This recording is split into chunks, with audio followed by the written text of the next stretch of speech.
Vijay Deverakonda Kingdom movie review from Canada. So ఇప్పుడే కిచెనర్లో Apollo మూవీస్లో చూశాను. విజయ్ దేవరకొండ యాక్టింగ్ సూపర్, టెరిఫిక్గా చేశాడు.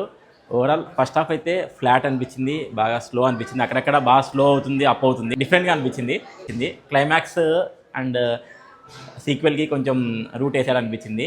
ఓవరాల్గా మూవీ బాగానే ఉంది, పర్లేదు, అబోవ్ యావరేజ్ అనిపించింది నాకైతే. ఇంకా కొంచెం బాగా తీసిండొచ్చు, బట్ అక్కడక్కడ సీన్లు బాగా స్లో అయ్యాయి. అనిరుద్ మ్యూజిక్ సెకండ్ హాఫ్లో బాగుంది, ఫస్ట్ హాఫ్లో కొద్దిగా స్లో అనిపించింది. సత్యదేవ్ నుంచి చాలా ఎక్స్పెక్ట్ చేశా, బట్ చాలా స్లోగానే అనిపించింది. సత్యదేవ్ యాక్టింగ్ని ఇంకా ఫుల్ ఫ్లెడ్జ్డ్గా తీయలేదు, ఎక్కువ యాక్టింగ్ తన నుంచి తీయలేదు అనిపించింది. హీరోయిన్ అయితే జస్ట్ 5 minutes ఉంది. ఓవరాల్ 3 hours హీరోయిన్ 5 minutes ఉంది. అండ్ సాంగ్ కూడా లేదు, హీరో హీరోయిన్ మధ్య ఉన్న ఒక్క సాంగ్, రిలీజ్ చేయని సాంగ్ కూడా సినిమాలో పెట్టలేదు. ఓవరాల్ మూవీ అయితే గుడ్, వన్ టైం వాచ్.